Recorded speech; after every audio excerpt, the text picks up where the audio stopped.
I once saw a human eat meat that was still twitching. He looked up at me, blood still warm on his lips, and offered me a bite, grinning like he was sharing a family recipe. That should have been my first warning. But, like everyone else from my world, I brushed it off. Another weird human thing. Just like their obsession with caffeine. Or the way they laugh when something hurts. We catalogued those quirks under psychological oddities. A bit like watching children smash pans together, strange, noisy, mostly harmless. Or so we thought. That belief nearly got me killed. Let me introduce myself. My name is Kesh. Or maybe it was. I served as a communications tactician in the 19th Interstellar Expeditionary Corps. Born on Cake Star V. I was trained in orbital logic. Fluent in 9 languages and 7 dialects. Absolutely not what you'd call a fighter. My kind doesn't fight. We observe. We calculate. We support from the shadows. But humans fight. They fight as if the universe had personally insulted their ancestors. As if physics itself was just an annoying suggestion they planned to ignore out of spite. And the worst part? They seem to love it. Our alliance wasn't forged out of friendship. The Xerax attacks weren't just random assaults. They were the first ripples of a war that would swallow whole star systems. The consortium needed boots on the ground, fast, hard, unpredictable boots. Humans answered. Not with a treaty, but with a battalion. I got assigned to one of their units, the 87th Drop Infantry. Better known, at least among us non-humans, as the Laughing Dead. The name didn't make sense to me at first. Not until Torven. When the orders landed, I was sure there'd been a mistake. We were being sent into the Hollow, a place so thick with Xerax spores that our entire sensor net had gone blind. No recon. No updated maps. No survival projections. Just a single set of coordinates and a deployment countdown. I reported the error. My human superior, Lieutenant Gray, listened in silence, chewing something leathery called jerky. He locked eyes with me and said, "It ain't a mistake, Kesh. It's Tuesday." That was when I first realized there was something deeply, profoundly wrong with humans. At 0300 local time, we dropped straight into the mist. The air was thick, not with humidity, but with something heavier, sharper, like 1,000 invisible needles scratching my skin. The first thing I noticed was the silence. There was no wind, no movement. Even our boots pressing into moss barely made a sound. The second thing? Every human in the squad was grinning. There were 12 of us, 11 humans. And me, a single, nervous Caction observer. I had my pulse translator, 3 encrypted beacons, a sidearm I'd never fired, and an overwhelming sense that I was doomed. Private Harrow was the first to break the silence after landing. He looked around at the warped trees, the fungus stalks bending toward our body heat, and said, "Smells like home." The others snickered. Let me be clear, this was not home. This was not even remotely safe. Xerax spores had stripped this entire sector of life for weeks. These things eat flesh in seconds. Their warriors show up without warning, without a sound, and without an ounce of fear. As for me, I was already shaking. We crept forward, cautiously. In my mind, the humans called it taking a stroll. Corporal Dens even lit a cigarette. When I nervously asked if the smoke would give away our position, he shrugged. They already know we're here. Might as well enjoy the trip. And then he grinned. Enjoy. By our 4th kilometer, I was convinced that humans were either chemically altered or completely unhinged. Their body heat was off the charts.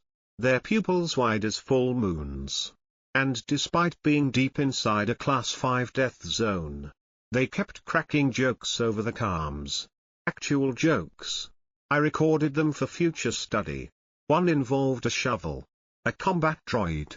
And I still don't get the punchline. Then we reached the first nest. The attack was silent.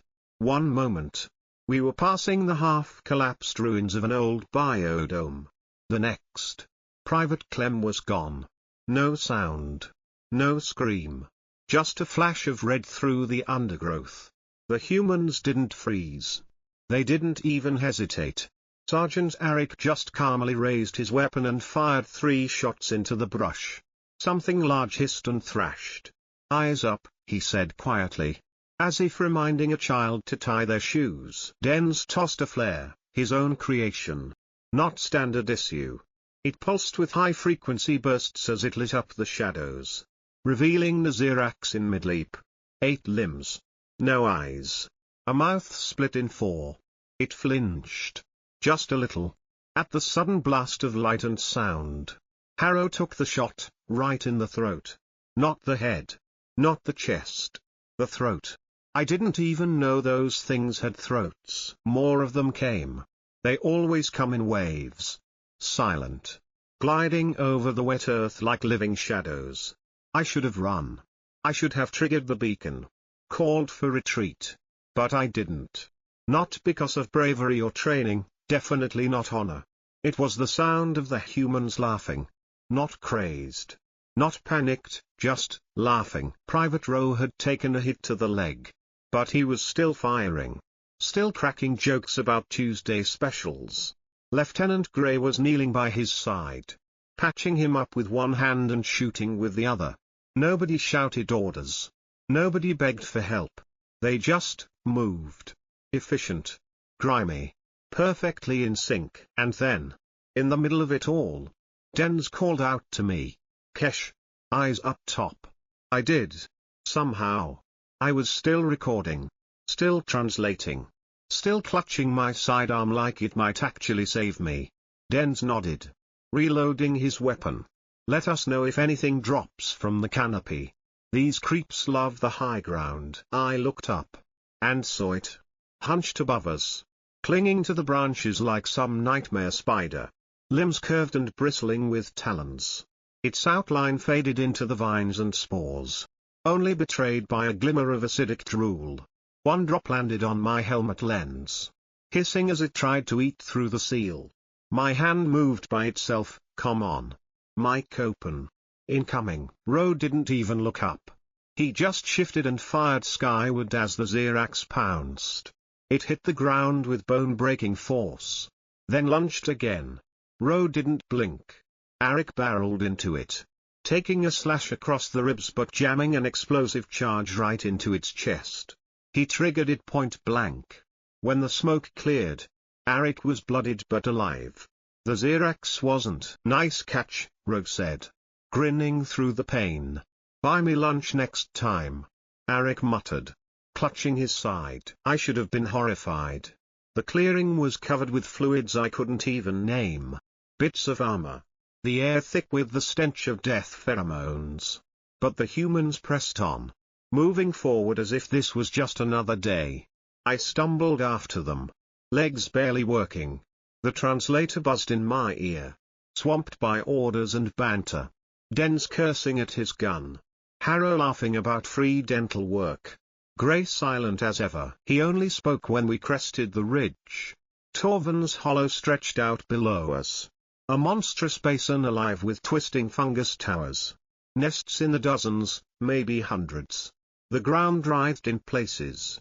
Motion pulsing beneath the bioluminescent threads. "This is it," Gray said, scanning the ridge. I rasped out, "Sir, this is suicide. There are too many." He just looked at me. "That's why we're here." My logic circuits stalled. There was no tactical advantage in throwing 12 lives at a nest this size. Not unless, my uplink beeped, finally clearing a new directive. The words burned on my HUD, Directive 9. Disruption strike. We weren't here to win. We were here to buy time. Somewhere, just out of sight. Civilians. Diplomats. Researchers, someone was running. And we were their distraction. The squad? They already knew. Dens lit another cigarette. "We know lots of things." Rowe shrugged. "We've had worse odds." Arik was already setting charges. I felt sick. My kind never planned for this, never trained for it. Strategic decisions were made in conference halls. not with blood on the moss. But these humans, these maniacs, were planting their own deaths like seeds. Grey knelt beside me. Kesh. Uplinks live, I nodded. Good. Record this next part. And I did. I kept recording as they set explosives, each one falling into a practiced rhythm. Claymores lined up. EMP grenades tucked into fungus clusters. Harrow dragging a Xerax corpse into the open as a decoy. Ro humming off-key as he painted targets with an ancient laser scope. Through it all, the laughter, steady, never shrill. A reminder that fear had a place, but wasn't allowed to lead. Hey, Kesh. Grey called over the comms. Ever seen an overload burst? I shook my head. You're about to. The plan was terrifyingly simple. Trigger a chain reaction through the Hollow's root system. The Xerax used it as a neural network. Hit it with enough energy. The whole basin would erupt. None of us would make it out. But the Xerax would notice. They'd shift forces. Someone, somewhere, would get to safety. Grey slapped the last charge into place. Get your recorders hot. This one's going to the history logs. I activated every sensor I had. And then the wind changed. The wind wasn't just moving, it was breathing. A deep, slow, predatory draw that sent spores swirling into uneasy spirals. The hollow seemed to flex around us, the very ground tightening as if anticipating pain. That's when the first shapes appeared, figures emerging from the haze. Xerax warriors in force. At least 30. Maybe more. Towering over the fungus. Their armor slick with hunger. Eyes, if they had any, burning with one intent. Grey raised his rifle and, impossibly, grinned wider. Welcome to Tuesday. They charged in silence. A storm made of limbs and fangs. Their approach so fluid that the ground barely shivered. The only warning was the spores trembling at their passage. As if the land itself feared what was coming. Ro was the first to fire, a tight burst that caught one Xerax in the neck, spinning it backward into a pillar of bioluminescent fungus. Dens went low and swept fire through the underbrush. Quick, controlled pulses that staggered another two. Arik, wounded but unbowed, hurled a grenade into the largest cluster. The explosion rocked 3 of them back. And for a moment I saw the hollow lit by real fire. One Xerax fell, the rest pressed forward. Heedless of pain. I froze. Not from cowardice exactly, more like the mindless paralysis bred in lecture halls, where danger is just a theoretical exercise. My hands hovered over my sidearm, refusing to move, as if my body hadn't received the memo that this was life and death. Then Grey's voice sliced through my panic. Steady and focused. Kesh. Front left. 4 meters. Focus. I turned just in time. One of the Xerax was already close, too close. Its limbs were thin but coiled with muscle. And its forearms ended in claws glistening red.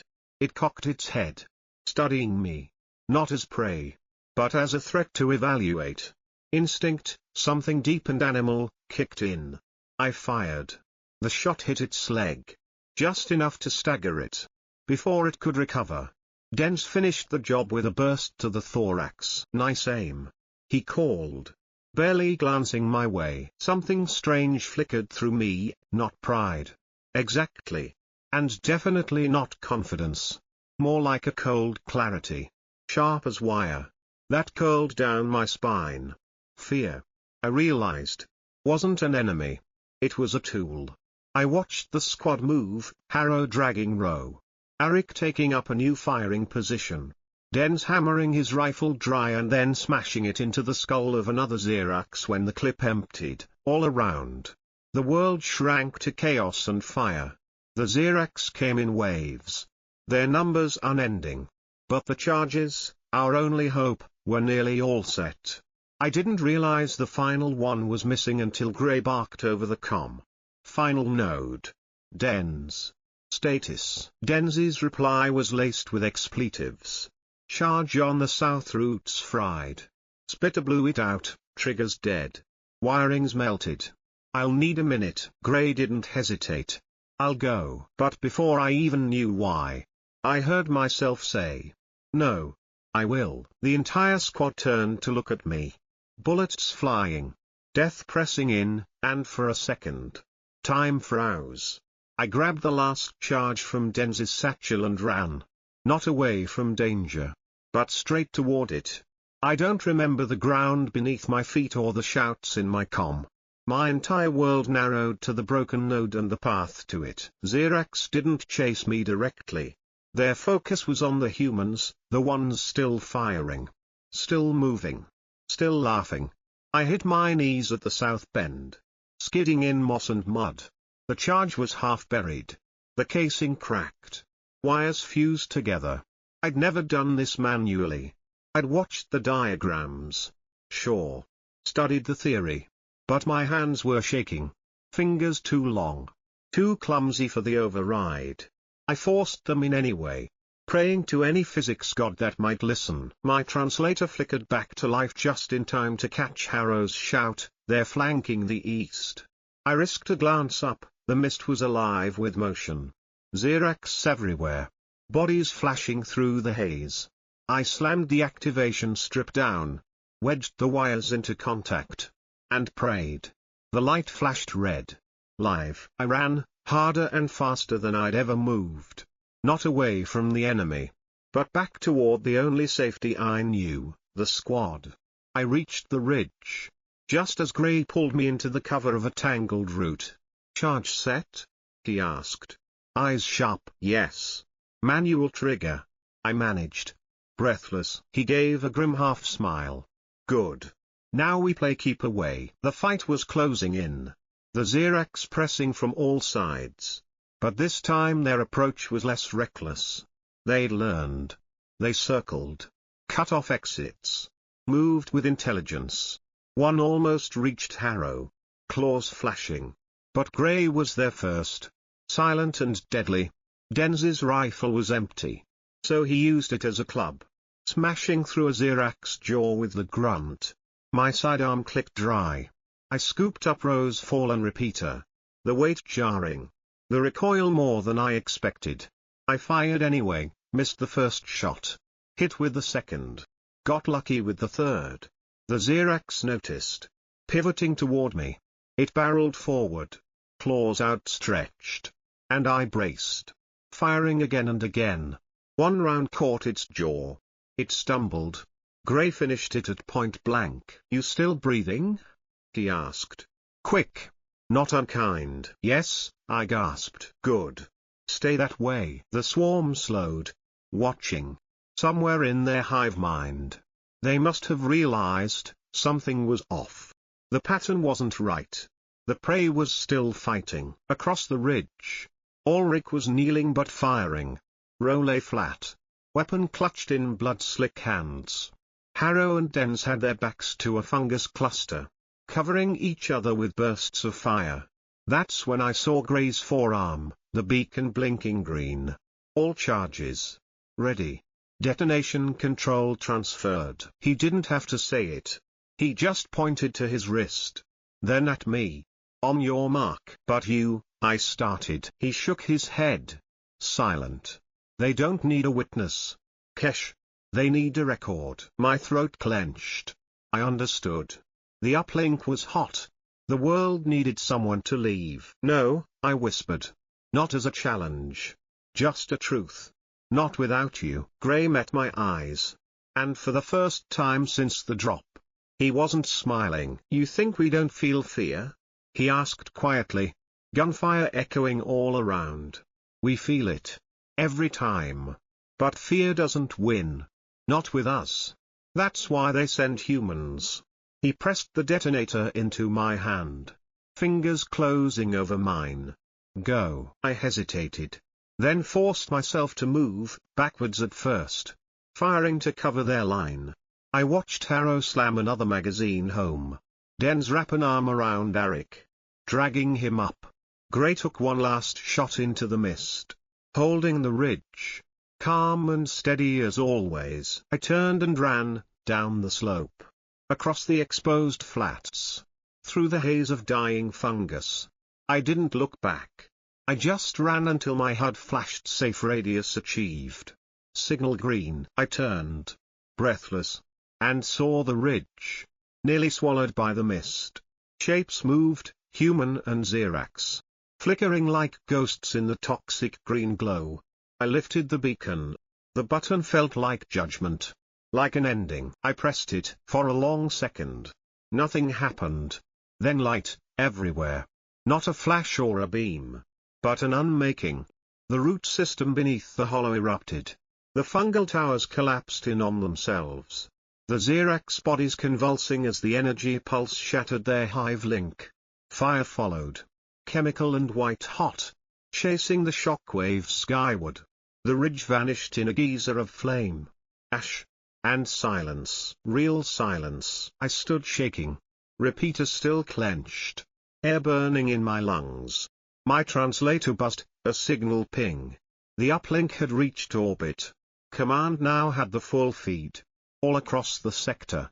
Evacuation orders flashed green. The swarm had shifted. Torven's hollow was burning. The mission was over. But it didn't feel like victory. Debriefing didn't happen right away. First, there was just shock, deep, shaking, silent. I stayed on that ridge, or what was left of it, breathing in scorched air and watching the last flickers of fire die in the hollow below. Eventually, evac teams arrived. I barely registered the medics, the data techs, the questions. Everything felt muffled, distant, like I'd stepped into someone else's memory. My testimony was logged, analyzed, archived. Command played and replayed the footage, from every angle, in slow motion, dissecting each action for valor or error.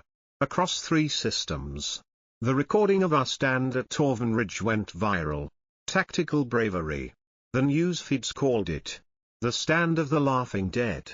I received medals I'd never heard of, citations for courage under fire, preservation of critical assets, and exemplary conduct in combined arms operations. The humans from the 87th, their names were read at memorials, each promoted in rank, each decorated posthumously. Every citation ended with the same line, for gallantry above and beyond. I was offered reassignment, higher pay, a command post, even a research slot back home on Cake Star V. I declined them all. Instead, I went to Earth. The first thing I noticed was the noise. Human cities are alive in a way that's overwhelming. A kind of organized chaos, laughter echoing down crowded streets, music drifting out of open windows, people arguing, shouting, running, living. I wandered for days, just listening. At one point, I found myself at a small military memorial, tucked into a quiet corner of a public park. It was unassuming, just a simple slab of stone. On it, someone had etched a phrase, "Courage isn't the absence of fear. It's bringing it with you and charging anyway." It wasn't signed, but it might as well have been grey. I sat down on the nearest bench, the city noise a soft background hum, and opened my recorder. The uplink had stored the last 20 minutes of Torven, the uncut audio. Not the combat logs. Just voices, Den's cracking jokes about Harrow's terrible aim. Ulrich threatening, not very seriously, to eat Grey's boots if they survived. Ro humming that same off-key tune he'd sung on the ridge. And, at the very end, Grey's voice. Kesh'll tell it right. He always does. I don't know if I've told it right. I only know what I felt. That day. Fear wasn't a thing to conquer, or to erase. The humans taught me, you weaponize it. You carry it with you, like another piece of armor. That's how you keep moving forward. Sometimes I visit that park, sit on the bench, and play back those final moments, laughter, gunfire, the odd, offbeat camaraderie of the 87th. Every time, I remember Grey's eyes on mine. Fear doesn't win. Not with us. That's why they send humans. So this is my record. For the tapes. For the archives. For anyone who needs to understand. On Torven's Ridge, I learned that survival isn't about being unafraid. It's about what you do. Shaking. Sweating.